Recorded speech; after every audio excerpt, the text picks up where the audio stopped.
Yo, yo, yo, what's happening? We are back, episode 6. Be honest with you, man, ain't no place I'd rather be on a Saturday night than sitting there chopping it up with y'all. We gonna have some fun tonight, man. If y'all just saw that fight that just happened, it was outstanding. We're gonna see if we can get a few people in here. We're gonna see if we can get the champ, Jesse James, uh, join in on our little talk here. My man, what's happening? What's happening? What's happening? Send a request, man. Let's get this discussion popping. All right, I got you. My man Amin is about to join us on a good little round table, good little discussion we're gonna have on this beautiful Saturday night. Amin, What's up, Sean? How you doing, bro? good to see you, my brother. How you doing, man? You as well, man. So far, so good. Hey, man, I definitely appreciate you tapping in on this beautiful Saturday night, man, and talking a little boxing with me. Absolutely. Yes, sir. Yes, sir. So, we got to touch. We got to touch over what just happened, man. I don't know if you got a chance to see Lee Wood versus Michael Conlan. I got to see bits and pieces. I didn't see the whole fight, but I saw I saw him get dropped in the first round. hmm I didn't get to see the finish though. It was a very, very good fight. I'm gonna send this request real quick out. We're gonna see if we can get Justin James Lehi in here and our dog Yahoo Blackwell. He's 3-1 right now, getting ready to fight for a WBC championship. So we're gonna see if we can get him in here too. But yeah, that Lee Wood Conlan fight was very, very good, man.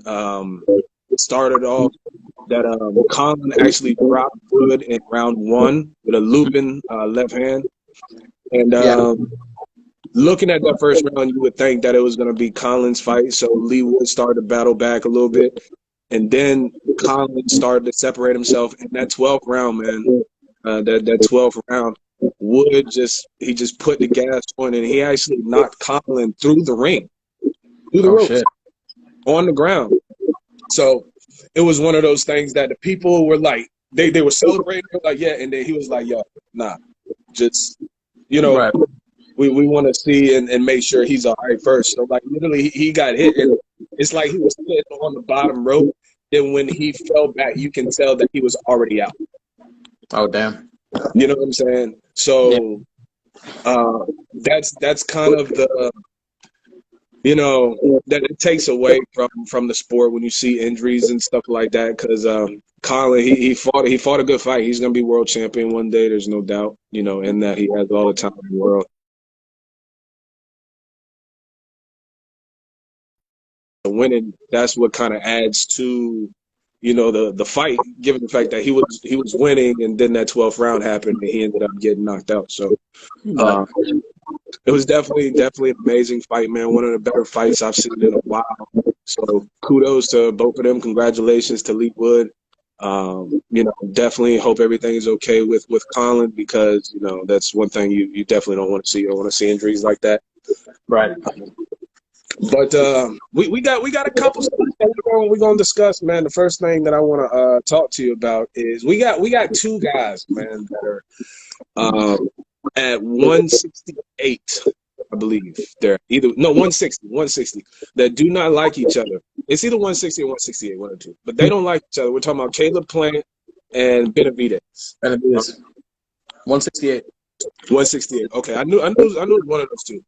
So. Yeah. They've been going back and forth, and they've actually had some issues with each other for a while, right? Yeah. And there was a tweet that came out, and pretty much Caleb Plant was like, "Fat boy can't see me," right?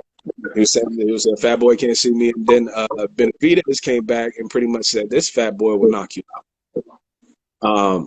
And last I heard that they're trying to get something worked out with those two guys for later on this year, possibly like September or October timeframe. So my question is, how do you see that happening? Benavidez and Caleb Plant. I love the fight, but I want to hear your take, man, on how you think that goes down, if it does. It'll be a good fight, man. A competitive fight, that's for sure. Mm-hmm.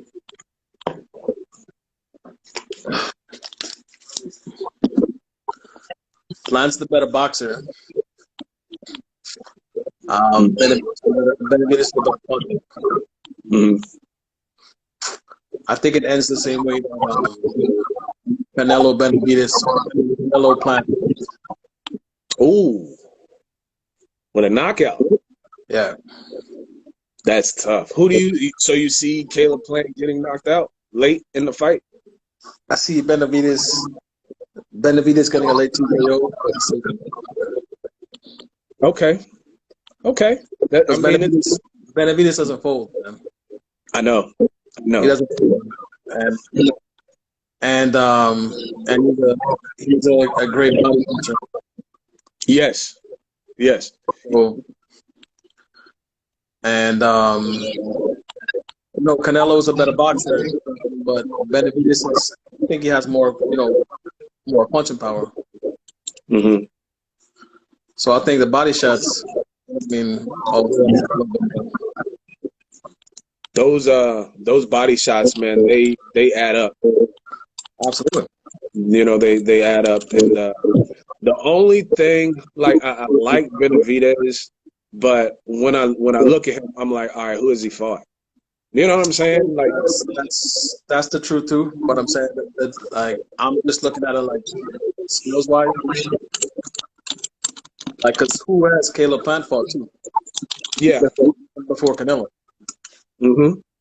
Very true. Yep. So, Plant proved himself with Canelo, but at the same time, Benavidez can hurt people. Yeah. So it depends, man. I can see that Plant kind of faded a little bit in the Canelo fight, and it's because of the body shot.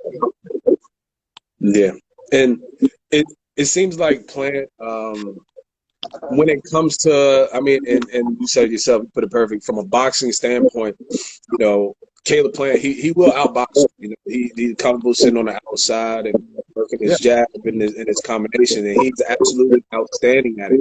But there are some fighters that you fight, you have to throw a little bit of power in there too to make them respect you. So now it's like, okay, does Caleb Plant have that power? And so that's that's kind of where I look at this fight too, because Benavidez will come right at you. Exactly. So if you don't have anything to make him respect you, then what's going to stop him from pressing the action? And eventually the end goal is to break you, pretty much. So I like the fight, man. I hope it happens, but I can see either guy winning, man, really, to be honest with you, because I can see Plant standing on the outside and waiting for Benavidez to come in, circle around him, and keep everything in the middle of the ring and stand off the ropes and boxing and get caught here and there. You know what I'm saying? Because that's what happens sometimes with him. But I can see a situation where he boxes himself, and maybe wins about 7 rounds. About 7-5. I can see something like that.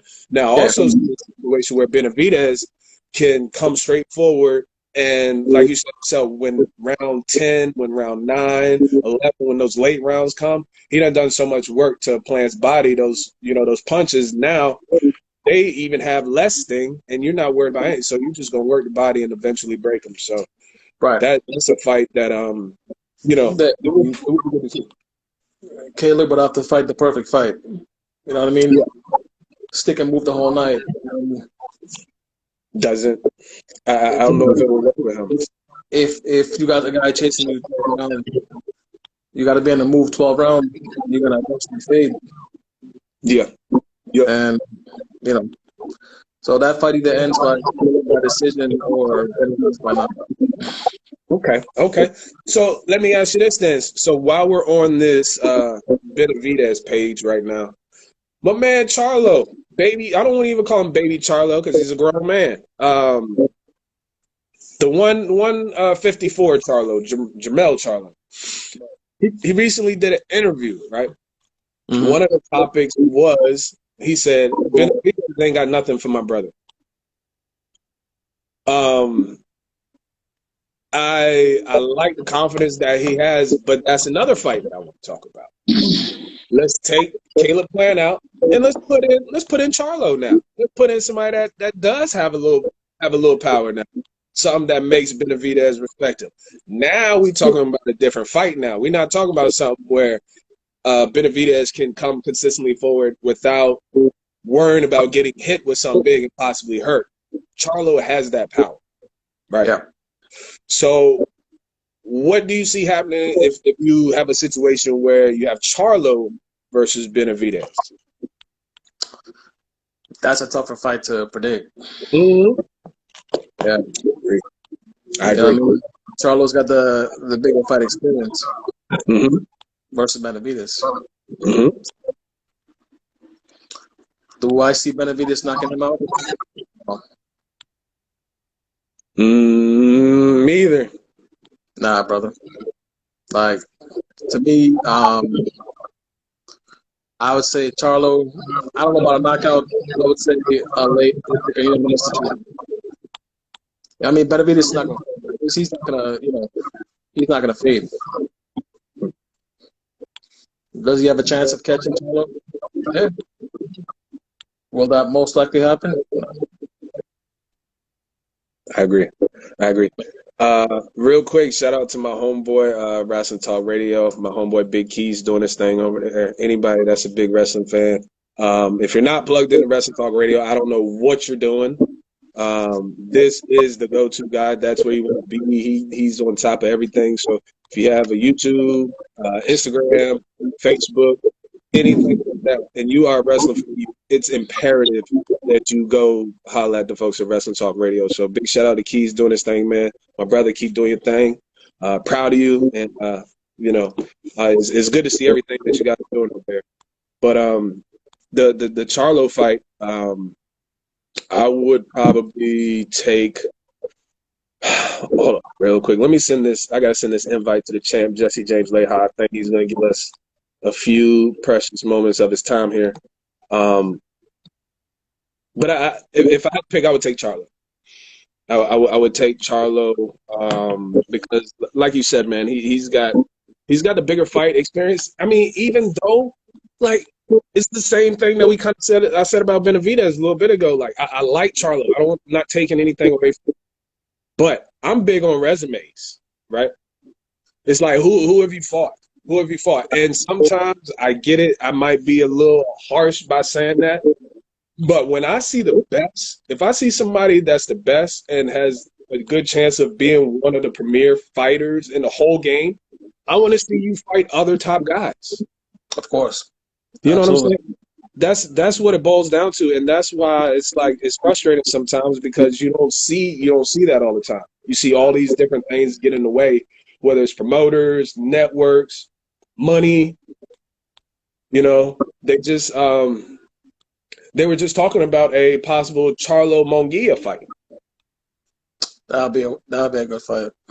That would be an amazing fight. And the problem is you hear too many people say, "Oh, we're going to give the fans the fights that they want to see." Okay, the fights that we want to see. You can hear you see it on social media. You see people talking about it. You see me and you talking about it. Yeah. So it's like you see the fights that we want. So now it's just a matter of making it happen. Right. And Charlo Munguia, man, I would absolutely love that fight. I think Munguia gets hit a little bit too much for somebody that you're considering a possible upper echelon fighter. So he has to be careful with that and who he gets hit by.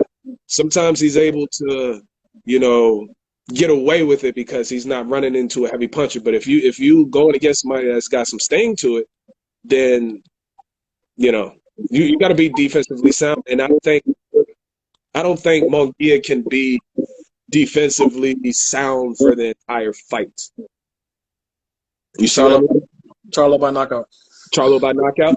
Now you got Charlo late or you got Charlo early? Round 9. Round 9. Okay. Do you see a situation where Charlo's outboxing him, or do you see like just Charlo just pretty much putting together power punches, and then over time he ends up taking him out, like what Shane Mosley did Ricardo Mayorga. Or I'm sorry, no, what Shane Mosley did to Antonio Margarito, excuse me. When everything he hit him with, it seemed like he tried to kill him. He tried to take his head off. So you think it's gonna be one of those? I think that Carlos going to use the kids against him.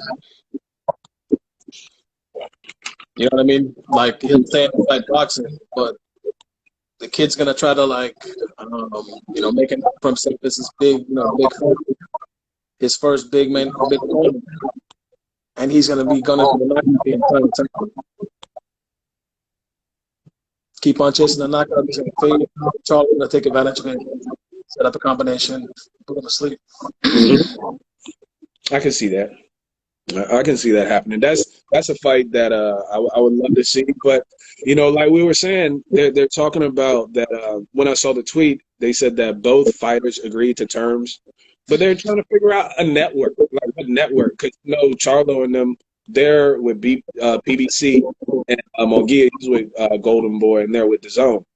So they're trying to figure out a network. It's like, why don't y'all just split the responsibility? You know what I'm saying? Like, have some Showtime announcers mixed in with some DAZN announcers. These networks have done it before. It's not like we're asking for anything that hasn't happened before. Exactly. So it's just a matter of, like, to me, bro, it's like how bad do you want it to happen?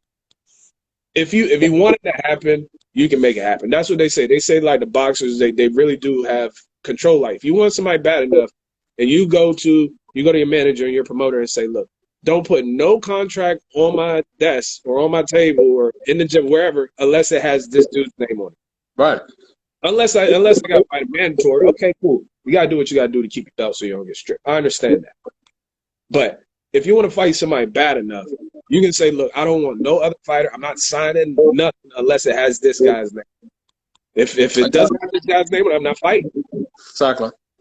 So it boils down to, like, how bad truly do you want it? That's why I respect Roy Jones so much, because he didn't have a network. I mean, went on HBO and said, if you say my name, I'm coming after you.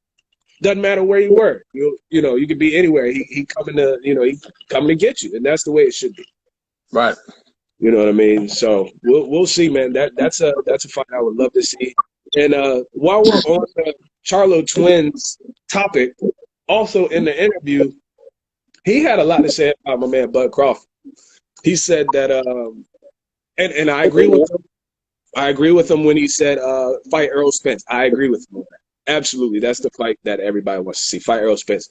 He also said Bud Crawford needs to take less money, be quiet, and pretty much be the challenger to fight Errol Spence, because he goes up to 154. He's gonna, quote, knock him the fuck out. He said he don't get paid overtime. He said he's gonna knock him out, point blank, period. So let's create a situation. Let's just say Charlo gets by Castano, which was a tough fight the first time. So I don't even want to just give him the fight like that, because that first fight, you can make an argument to Castano. Right. But let's just create a scenario while we up here. Jesse James Leha is actually calling me on Facebook. Hang tight one second. Sorry, y'all. Yo. Let me see. He's up. Let me see if he's up here. Yo. You there, Champ? I'm there, bro. How you doing, bro? What's going on, my brother? We're good. Hey, I'm gonna send you the request on Instagram Live. Okay, that's cool. So I'm gonna send you the. So we're talking about Charlo right now. Charlo and. All right, cool. All right, sounds good, bro. All right. All right, I'm back. All right, we will in a minute be joined by Great World Champion Zuma Nelson, numerous times fought some of the top guys that were in the game at the time. Good dude, one of the nicest guys that you will meet. The champion himself, Jesse James Leha. How are you doing, my brother? I'm doing well, man. Just Gonna get ready to have some dinner later on tonight with some friends. Matter of fact, every Friday or Saturday, I go to dinner with my buddy Mike Batar. You know, we're doing the Leha Batar promotions. Um, we're doing Leha Batar promotions. We did all the big fights here. We did Canelo. We did. Uh, uh, we did Charlo fight. I think maybe we did a Charlo fight here as well when he first started off. We did a lot of fights for Showtime and Oscar De La Hoya for everybody. That's awesome. That's awesome. Well, I definitely appreciate you stopping by and talking a little bit of boxing with us, man. You know, it's always good to see your face and get your input on everything. So what we're talking about right now is the younger. Well, I don't even want to say the younger, the lighter Charlo, the one at 154, Jermell Charlo. He had an interview and he told Terrence Crawford what he needs to do is fight Errol Spence, which we agree with. So he's not the one that trains with Ronnie, right? Um, That's Jamal, right? Jamal trains with Ronnie. Jermell trains with someone else, right? Or I always get them confused. I want to say Jermell trains with Ronnie. I want to say. Yeah, I think the lighter one. I could be wrong. I think the lighter one trains with somewhere else, and the heavier one trains with Ronnie, I believe. Okay, I get mixed up. Maybe Ma. I think Ma trains with Ronnie. Jermell trains with someone else. Okay. So, pretty much what he said is, if Terrence Crawford, if you come up to 154, I'm knocking you out. That's pretty much what he told. So, and I would like to get your input on this too. Let's just create a situation where Terrence Crawford does come up to what's going on in New York. Appreciate you tapping in. But what do you think happens if Charlo and Crawford end up fighting at 154? What happens at that point? I don't know. I don't know. It's so. I don't know. I like Crawford. He's a great fighter. I think he's a great fighter. But to me, just for me looking at, I mean, he wins and he's an amazing fighter and he's a world champion pound for pound guy. But to me, I just don't see. Maybe it's because he doesn't have the opposition that some of these other guys have, the big names. Maybe, you tell me who's the. I mean, I may not know, but tell me the big, pound for pound fighter that Crawford has beat that I may not know of. Like who's a pound for pound guy that he beat,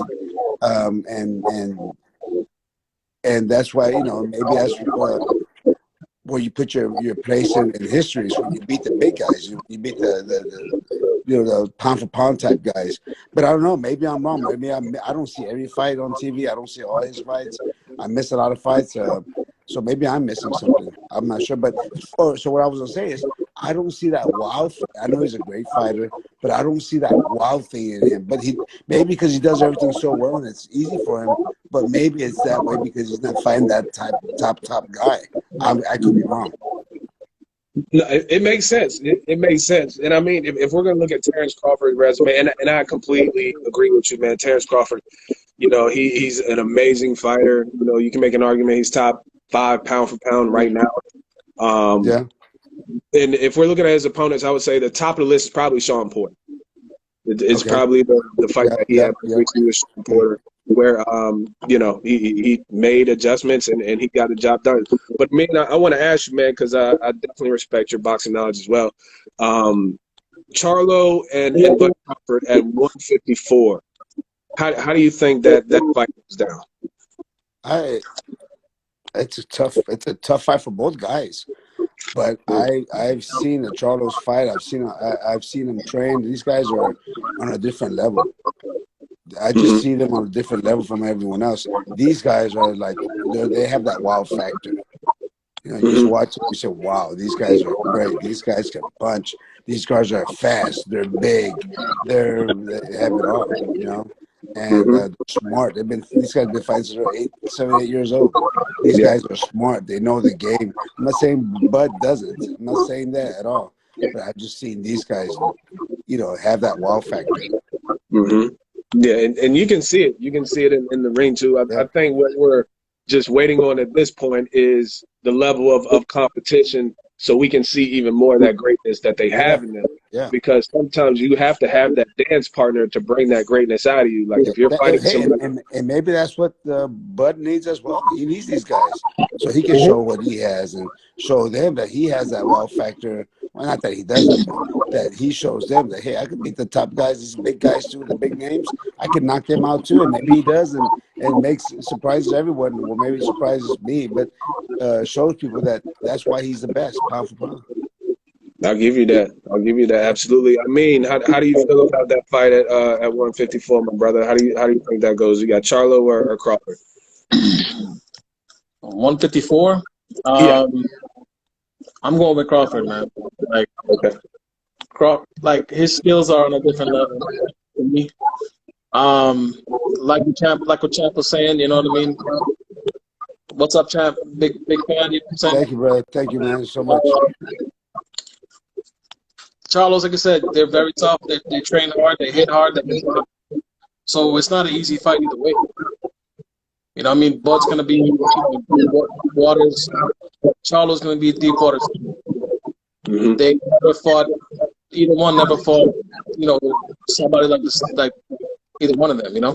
Right. Yeah. But to me, if Castano can give Jermell a tough fight, Bud's on a different level. I can see that because he also has some But problems that's not with that's not the same. That's not the same brother fighting, right? That's a different one, right? Well, the Cassiano. younger one, Jermell. yeah, the younger one, he's the one that had issues with Tony Harrison. Tony Harrison beat him, and then he got the rematch and got his belts back, and then he had the unification bout with Castaño. Castaño gave him a little bit of a headache too, so they're going to Yeah, run it yeah, back. I was at that fight. That was a great fight. I was at that fight. It really was. It really was. I watched it live on TV, so it was a good fight. But I thought it was gonna be a draw. It could have been a draw. I would have been happy. I wouldn't have blinked an eye if it was a draw at all. It was that close of a fight. It was that close of a fight. Great fight. It was an amazing fight. So they got it rescheduled for later this year. So we're gonna see what happens if Carlo is able to unify the belts, kind of what's available for him at 154. Because if you look at 154. There isn't really a lot of names in that division that really stand out for like top guys. Right. I know Danny Garcia was kind of thinking about making that move up to 154. We'll see what happens because the guys at 147 I think are too much for him. So we'll see how that goes, man. But I do want to ask y'all. A couple weeks ago, we had Josh Taylor and Catterall. All right, that fight. It was a lot of people say pretty much Catterall won the fight. So now there's like some backlash, a lot going on. People are getting trouble behind it. Champ, I'm gonna start off with you. If you're Catterall and you've done everything right, and you still it still doesn't go your way, and it's nothing that you did wrong. You did everything that you're supposed to do. Like, what kind of mental state does that put you in? Like, what does that do to a fighter when you're like, man, I've done everything, but like, I still I didn't get a decision. Yeah, well, there's two things. I felt it's happened to me in my career. It happened when I fought Camacho. It happened when I fought Juan Lascano. Thank God it was on TV and people saw it. It was on when I fought Lascano. It was on Showtime. They had the online voting on Showtime, and they had me win. The fans had me winning 10-0. They gave him the fight. So the only justice there was that it was on TV and people knew who won the fight. Right. It's still a loss in your record, but the fans know, and you can't. And that's important when the fans know and the TV knows, people know, but just the judges didn't see it, right? Or for whatever reason. But you have to have to stay confident. You have to say that's sometimes part of the game. But you got to you've got to put your nose on the grindstone and keep going and keep digging and keep pushing. Because I always say good things happen to people that work hard and train hard. Good things happen. And that's what I did. And what I do after that, I forgot who I fought afterwards, but then I got the Gotti. I fought, who did I fight? I fought Bojado, and then I fought Gotti after that. And so good things happen. You just got to wait. And it's a sad part of the game, right? But it happens, and we got to keep going. It's part of the game. And if you let it get to you, you're not going to go anywhere. You're going to go down. But if you just don't ignore it and just say, okay, bite the bullet, Let's get ready for the next one. And at least you prove to the people and to yourself that you're still worthy, you're still a good fighter, and you can just go on to the next one. Yeah, that's true. Because I mean, the fans are always going to back you up, especially Always. like if you're looking at something, it's like this guy clearly won. Like fans aren't just going to let that slide, especially nowadays with social media around that. Like if you see like after that decision happened, you could go on Twitter and you could literally see people flooding Twitter with how they felt about the decision. Yeah, You know they what I didn't mean? have all this when I was fighting. They didn't have, I mean, they didn't have all this Instagram and all that stuff, but it was on TV and they had online voting, which is great, and it helped. It's not going to hurt him. It's going to help him, but it won't hurt him. But it does help him too because people know. They say, "Hey, man, this guy got wrong the last fight. He should be the champion now," and they back up for it. They back him up and they pull for him on the next fight. Yeah, and sometimes that can help him get the title shot next. You know, because people want that. Yeah, because people are talking about Josh Taylor possibly going up to 147, where he'd be the immediate mandatory for Terrence Crawford if he were to do that. That's so. A good fight. Whew, yeah, that would be an amazing fight. So, and I think Taylor gets knocked out, me personally. But they say, okay, so if that happens, on 140, you got to do, Catterall's at least got to fight for the title. You know what I mean? It might be Catterall and Ramirez. That would be you know what I mean? It's just a matter of which way they want to go, but I wholeheartedly believe that Catterall needs to be in the picture, because, we all saw what happened, even a lot of the promoters and stuff like that, fans. TV, everybody wants to, they want to, and that's how sometimes they right their wrongs sometimes by doing this. They put them on the fight. They'll let them fight for the world title or whatever because they know it was a wrong in the doing. So they'll right the wrong. Absolutely. All right, fellas, we're gonna switch topics real quick. We're gonna take it to the big boys. We're gonna take it to the heavyweight. I mean, I'm gonna start with you. All right, so first off, much respect to Klitschko's, Usyk, all those guys over there in Ukraine that are fighting and doing everything they can, protecting their country, protecting their family. Hopefully, everybody's doing everything that they can to stay safe. So Anthony Joshua was supposed to fight Usyk, all right, for the rematch. So obviously Usyk is unavailable. So Eddie Hearn had a little interview, and he was saying that some of the names that Anthony Joshua gave to him for a fight before he fights Usyk are names like he said Otto Walling, he said Joseph Parker, he said Deontay Wilder. Now, that's a fight that I think fans have been wanting for a while since Joshua was, he had all the belts and Deontay Wilder was WBC champion. That was the fight that everybody wanted to see until Fury entered the picture. Yep. So, I mean, I'm going to start with you, Champ. I definitely want to hear your input on this one. But Anthony Joshua and Deontay Wilder, how do you think that fight goes down if it does happen before he's able to get his hands on Usyk? I don't know who's training Joshua. That's another thing. I mean, I hear so many things, man, but I hear that he really don't have a trainer. He really doesn't have a trainer. That he has a couple of guys that he has yes men around him, but he really doesn't have a trainer. And he needs one really, really bad. He needs a top-notch trainer and someone that can not going to say yes to him. Someone's going to make him do the things that he needs to do, not something he wants to do, but he needs to do. If he doesn't do anything or change anything, he's never going to make it again. He's not going to make it. So, but if he does have a top trainer and he does have someone that can push him and make him do the right things, he has a chance to reclaim everything and keep the belts again. Because think about what he's done without really knowing the art of boxing. Just because he's a strong big guy, but think of what he's done just on those abilities that he has. Can you imagine if he learns the art and trains well and does everything the way he's supposed to do? And man, guy's he's a killer. I think you can say that about both guys. Yeah, I think you can say that about Wilder too. Because Wilder has done a lot just with that right hand, and I think his fight with Tyson Fury, showed some of the holes that he has from a boxing standpoint. But He's Hey, been able maybe more so Wilder than Joshua. right, exactly. So I mean, he's been able to knock out over 40 guys just having one single With lethal power, weapon. just having power. You know what I mean? So me personally, I agree with you. But if I were to predict the fight on how I think the fight would go, I think Wilder wins by knockout Yeah, because in if order Joshua to gets beat hit. right, in order to beat Deontay Wilder, you have to be able to get out of the way of the right hand first and foremost.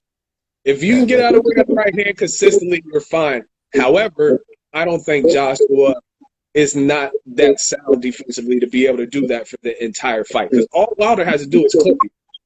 Yeah, yeah, one time. He doesn't even have to land flush. All he has to do is clip you, and he can hurt you that way. but so what if Wilder throws one of those round haymakers and Joshua throws a straight right hand? It's over. It's over. It's It's over. So Yep. it's who's gonna land the punch first, and because Yeah. Wilder is exactly wild, right? And Joshua's a little bit more technical in his punches, and so you have a pretty good fight there. You know, who's gonna land the first punch? Who has a better chin? Mhm. You know, it's a great matchup because you have two guys that really aren't pure boxers; they're just sluggers completely. But if one of them can learn, well, they both can learn the art of boxing. That's why I tell guys, you gotta run into a guy who can take a punch. You better know how to box. Yeah. There's some Yeah. guys that can take punches. You better learn how to box because if he can take a real punch, you're done. You're Yeah. done. What are you gonna depend on? Mm-hmm. You're right about that. I mean, what you think, my brother? To me, the Joshua that beat Vladimir, that Vladimir was a Klitschko. great fight. You know what I'm saying? Like he dug deep Yeah. and he got the win. That's a good point. After he got knocked out by Ruiz. Ruiz, I think that's still in his head. Yeah. You know what I'm saying? Like he made it and everything, but at the same time, oh shit, if I get hit again, I'm dead. Yeah. Because in rematch, you know what I'm saying, he just boxed and stayed away the Yeah. entire time. It was a boring ass fight. Mm-hmm. Oh, but he boxed him, though, right? He outboxed him. He's boxing, you know what I'm saying? But you know, I don't think he can box Wilder for the entire 12 rounds. Yeah, yeah. Wilder will catch him at some point and it's a wrap. So Yep. I agree with you with Wilder by knockout. Because I mean, Fury is a better defensive fighter than Anthony Joshua is. You know, I think we all can agree on that. So if Wilder was able to knock Fury down in Right. 2 or 3 fights that they were in, you know what I mean? What's going to happen with Anthony Joshua, who's not as good as moving his head, as far as moving his head and everything? And if he does fight Wilder wins, man, that throws a whole monkey wrench in the situation because I don't think Joshua goes to fight Usyk at that point. Do you think that if Wilder somehow wins, Joshua would still be allowed to fight Usyk? Would that be okay? Because I mean, technically, he's supposed to fight Usyk. The only reason why he's not fighting Usyk is because of Ukraine, and that's understood. So let's say he takes a fight and gets knocked out. It's like, okay, what happens now? Does Wilder take his place? Do they say, you know what, you just tried to stay active? We know why you're not fighting him. Is because I like them all fight each other. I like a round robin on that in that tournament there. A little round Yeah. robin for all three of them. They all deserve it. They all are capable of fighting. You know, Mhm. I like them to all fight each other. You know, it's something like Gabe Morales and myself and Azuma Nelson fought each other so many times. You know, Yeah, I fought man. Azuma 4. He fought him 3 times, I believe. And you know, so it's a little round robin thing there. Absolutely. I mean, with Joshua and Usyk, I think Usyk beats him again. Yeah. You know what I mean? And Yeah. if Usyk was to somehow fight Wilder, I think he's pretty damn competitive. The only thing that Wilder has is the right hand. Otherwise, Usyk boxes his head off. Mm-hmm. I don't know about And I think you're right. I think Usyk beats him again if it's the same guy. But if it's a guy that can box and can move around and jab a lot and not just try to go for a knockout, it's a different fighter then. Yeah. Go for, Yeah. you know, If Usyk somehow was fighting Wilder, like I said, he would box Wilder's head off, just like Tyson Fury. Mm-hmm. I don't know if he would be able to knock Wilder out. Yeah. Can he hurt him? Yes. You know what I mean? Can he do what Tyson Fury did with the one punch knockout? I don't know, Yeah. but he can definitely put circles around him. Yeah, yeah, and it goes back to what Champ said too, as far as training. Who's the trainer? Who's training him? Right. You know what I mean? It's like if you're not really changing anything, then when he gets back in the ring, it would you possibly would be seeing the same fighter. If he has yes men around him, he's basically training himself. He's doing what he wants to do, not what they want him to do. So he's basically training himself. Yeah. Yeah, he said he was working. I forgot the guy that he said he was working with, but he said it's someone new. So we'll see what happens, man. But, I do like the fact that he is putting it out there and saying, look, man, y'all saying I don't want to fight this dude. Give me him, or him. And as a fan, that's what you want to see. You want to see the best fight the best. That's what Canelo pretty much was saying. Canelo was like, look, everybody wants to fight me. Everybody wants to pay them. But how about y'all fight each other? That's exactly what we should happen. Right. It's like, back in the day, that's what we used to do. Back in the day, we had to fight to fight for the world title. We had to fight number 2 and 3 contender to become number 1 contender. We had to do that. Nowadays, they just pick whoever they want. Yeah, it's all dollars now. That's what it is. So yeah. That's I swear by old school boxing, old school fighters like you, Champ. You fought the same. Like anytime you fight the same person 3 and 4 times, that's bold, because if you're fighting another professional that many times, they're collecting data on you. Every single fight, they're collecting data on you. You can't make as many mistakes. And if you want proof of that, go look at Pacquiao Marquez. Yep. Go look and see how that went down. So the fact that you're gonna say, look, the same dude, I'm gonna fight over and over and over again. Anything can happen. So that's why, like, we'll talk about the best fight and the best champ. I respect you for that, because, like I said, man, fight 1 and fight 2 may be a different person. They say, okay, this person did this in fight 1. Fight 2, I'm gonna incorporate this and see what they do. Yeah, and me fighting Azuma Nelson that many times, every fight was a mental game. It was more mental than anything else. The physical part's okay, but to try to figure out what was next and what's coming next, and try to figure out what he's going to throw and try to get me off my game plan, that was the most nerve-wracking part of it with Azuma, is trying to figure out what type of game, what type of strategy he's going to put on this one. Is he going to come on and try to knock me out right away? He's going to box me. That's the tiring part. That's the most mental, frustrating part, was trying to figure out what Azuma was going to do next. Yeah.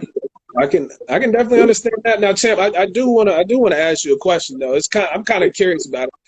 So obviously, man, you're a legend. You've had an amazing career, man. Not only one of my favorites, but a fan favorite all across the entire world. I mean, people know who you are.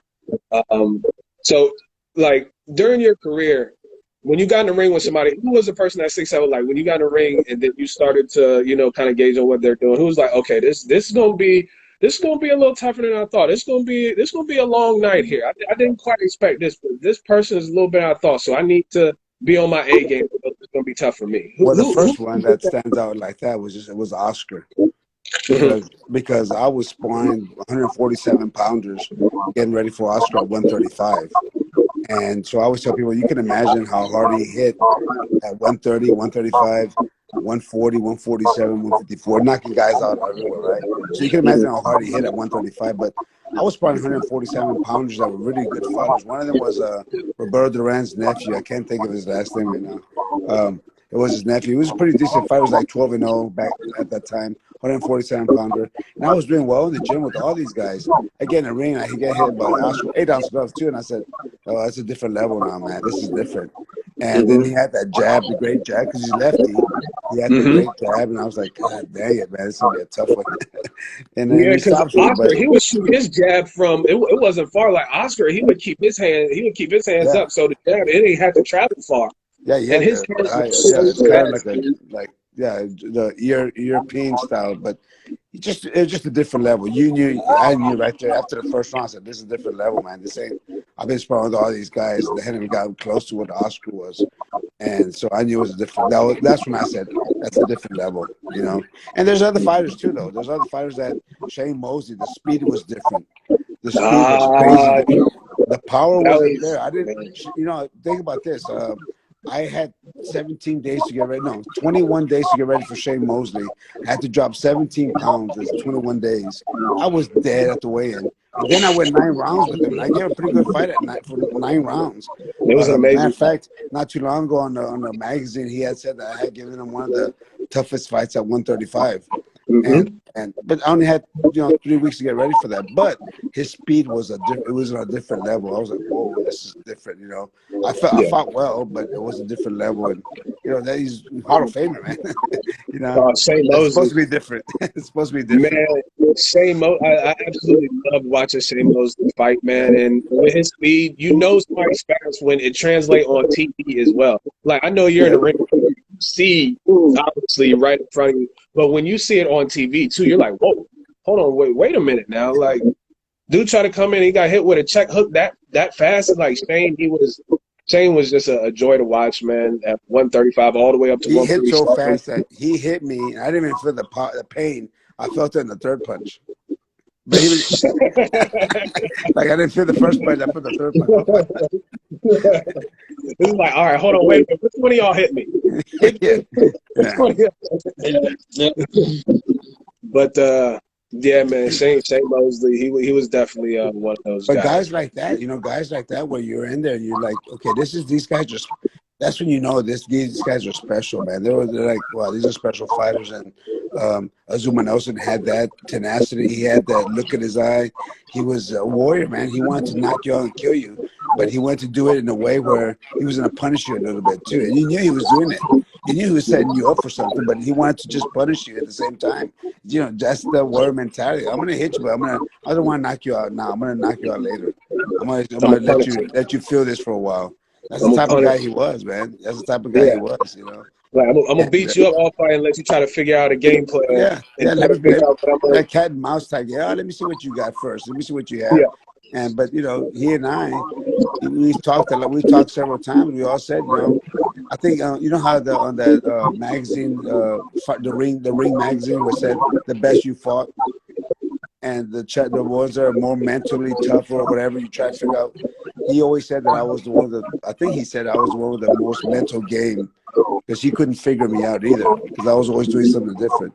And so that was the most challenging for him, was to try to figure me out, what I was going to do next. The same thing with me. I was trying to figure out the heck he was going to do next.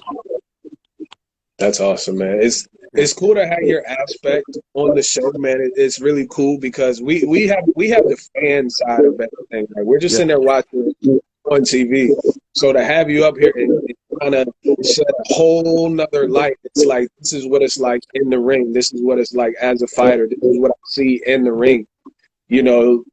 As a fan, you can kind of visualize some of these things. You can kind of see it. So it's cool having you up here and talking about what it's like in the ring with these guys, man. So that's why I remember at one time I told you about when I fought Camacho. And remember, Camacho Jr. was a fast guy. He was strong. He was really fast. And he knew how to fight, man. He knew what to do and how to fight. But I love telling the story, because to me, that was the deciding factor in the fight. It was the first or second round. I think it was the second round. And he caught me with a great 1-2, or just a great quick straight jabs, lefty, right? And I sparred 140 rounds of lefties to get ready for Camacho. I go in the ring with him. It's a different fight. Every lefty's different, man. And that's why we hate lefties. Everyone's different. But he hit me with a straight left hand, and he hit me around the chin. It kind of buckled my knees. I got more balance. I backed up, and I went forward. And he looked. It's like time stood still. Like, there was no crowd noise, nothing. It was just quiet. I looked at his eyes. He looked at mine. Like, we made eye contact. And you knew he knew he hit me, and you knew he hit me clean, right? But he didn't make a move towards me. And right there in my head, I said, I got him. It was the second round. I said, I have this fight. I'm winning. Right off the bat, because when you hurt someone, you go after him, you try to do something, right? He knew he hurt me, but he stopped. So to me, it's just like no confidence. And you just hit me good. You hit me well. You didn't make a move towards me. I got you. You messed up. Because he would have came after me, then he might would have stopped me, or he would hurt me, or did something. But he didn't do anything. So for me, it was like, okay, I got you. And for that, me, it was a mental win. I already won the game. It was the second round, and the fight went 5 rounds. But I knew I wasn't going to win the fight no matter what. It was crazy. Slow motion, too. it's kind of like, you know, if that happens, he's showing you some respect. He's like, all right, even though I hurt him, I know he's still dangerous. Yeah, He's got something that I'm worried about, whether it's his IQ, whether it's his power. He's got something that something that I need to respect. So so it's amazing, man. It's amazing. But that was crazy, man. one thing I want to ask you guys about too, we got Canelo and Bivol that's gonna happen here pretty soon. It's gonna happen within the next couple months, and then he's gonna have that Triple G fight later on. So I'm gonna ask both of you guys, on a scale from 1 to 10, how dangerous do you think Bivol is as an opponent for Canelo Alvarez? I mean, I'll let you start this off, my man. I'll let you start it off. On a scale from 1 to 10, what do you got? I mean, Bivol is a very good fighter, but he's not tested. You know what I mean? He's got good power, but we don't know how he would deal with who boxes as great as Canelo. Mm-hmm. I mean, he's been knocking guys out, but they're not named fighters. Right. You know? Mm-hmm. So it's kind of a toss-up, to be honest with you. I mean, you gotta favor Canelo based on the experience. Yeah, definitely. You know, but you know, we gotta see how Canelo reacts to, you know, a 275-pounder at the same time. Yeah, and Canelo, man, I mean, he's just, to me, he's on a different level right now. Just what he's doing is just incredible right now, man. I don't see really anybody that's, you know, it may be better Biev, obviously, because everybody he's fought, he's knocked out. So if you're gonna beat him, you want to be a puncher, or you can, you know, I don't know if the Floyd Mayweather way is gonna work anymore as far as boxing him, because I think he's learned a lot throughout his career to be able to adjust to that. Now he's a lot better defensively than what he was when he fought Floyd.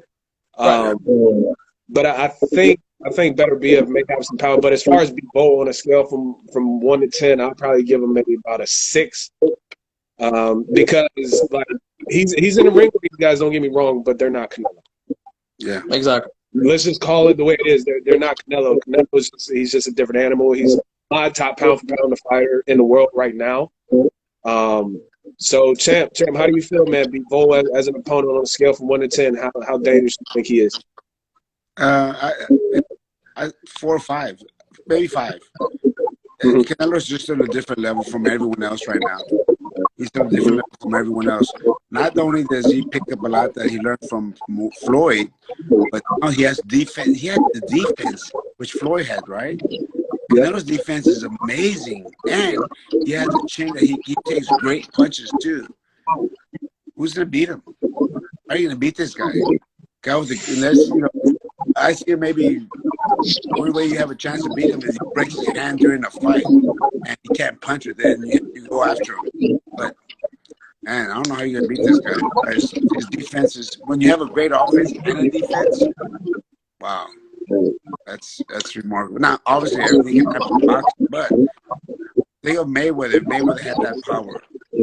First of all, he beat everyone with defense. Can you imagine he had that power like Canelo has? You know, you might be talking about the best ever. If he had that kind of power, you know what I mean? Yeah. Because I mean, he was just so good defensively. Remember Mayweather at the beginning at 130, 135, knocking everyone out. Oh yeah. Somebody, and I think it was you. I mean, I think it was you that asked me who I picked between Floyd Mayweather at 135 or Sweet Pete Whitaker. And I've been thinking about that, man. I'm like, you know, right? They're both two of the best defensive fighters of all time. Defensive geniuses, you know what I'm saying? But you know what I mean? And but Mayweather had the power. Mayweather had power at that point, at that weight. That's when he was Pretty Boy Floyd. That's when he was guys like Diego Corrales, and he had that power. He had those good hands. Good hands, Mayweather. That's the bad Mayweather. Good hands, right. Mayweather. Oh yeah. Now, if it's like the same Mayweather that fought Arturo Gatti and put on that kind of performance, yeah, it'd be an amazing fight, man. But Sweet Pea and Floyd, man, those are two of the best. But man, that's crazy, right? Oh yeah, definitely. That should be like the ultimate dream fight. Those two guys, you know. Yeah, That's Yeah, like some fight night kind of stuff. That's like some stuff that you put together in fight night. yeah, You know, that really happens there. Exactly.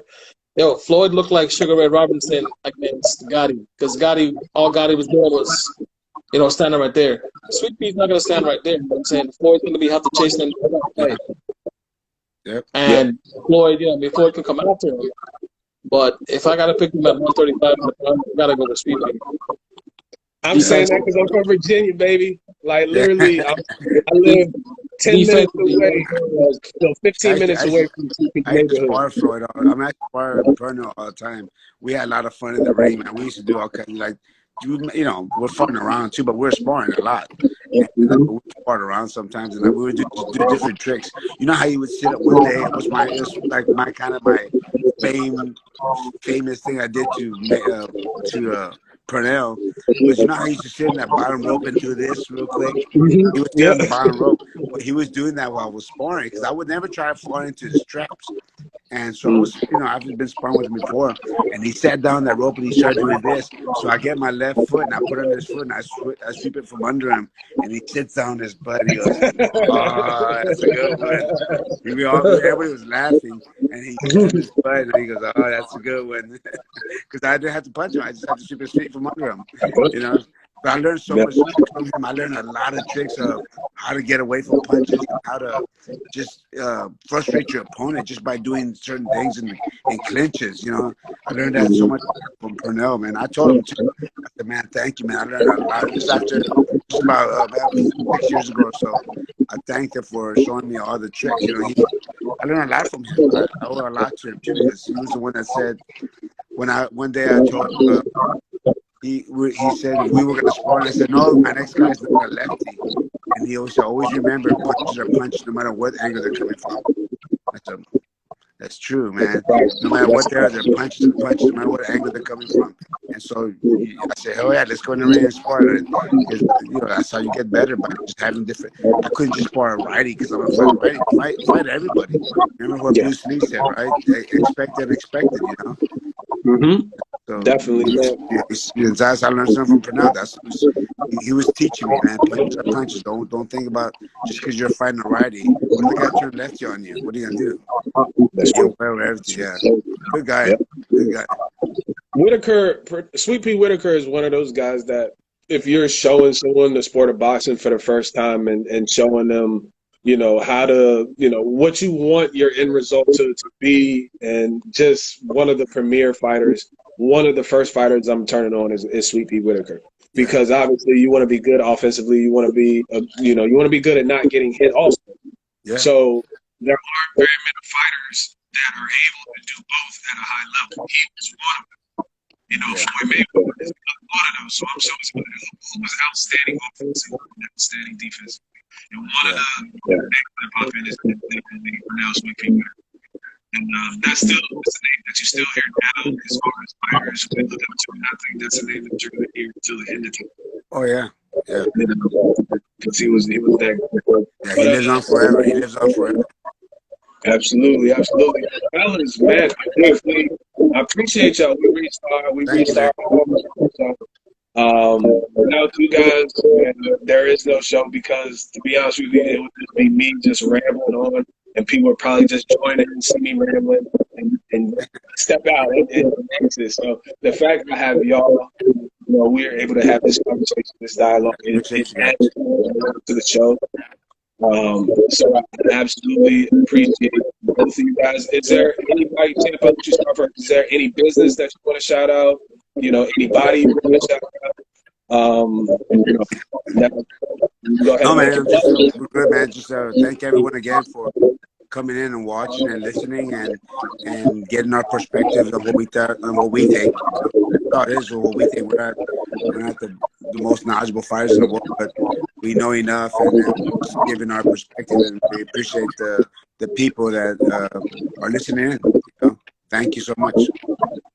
Absolutely, yeah. Without people, there is no show. I mean, we can sit here and we can talk all day, but if there's nobody watching it, it's just us rambling on. So the audience is the most important element out of this whole thing, if you ask me. Yeah, I mean, what you got, my brother? Any business you want to shout out? Is there any question? Anything we need to follow? anything going on? Nah, man. Glad to talk boxing. I'm glad to, got to finally get the, champ on the video. It was great getting your perspective about, about actually being in the ring. We always know what it's like, and you giving us a first-hand, experience of what that is. You've been in great battles. Always been a fan. Thank you, man. Thank you so much. I mean, glad to actually, be in there talking to you. Yeah, man, I always feel this, man. I was I don't know how it happened. And I really got into boxing by accident. I got in trouble when I was 19 years old, and I'm gonna get in shape to become a firefighter, a police officer. I gotta get my life on track. 2 years later, I'm in the big drugs. Then I turned pro after that. It was all by accident. I wasn't supposed to do that, but I treated it with respect. Every fight, every trade, I made sure that I wasn't the best fighter in the world, but I could always be the most conditioned fighter in the world.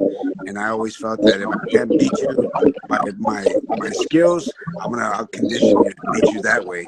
So I had to make sure everything was the best. I had to get the best of myself. And so now that's what I try to do in life too. I try to be the best at whatever I do.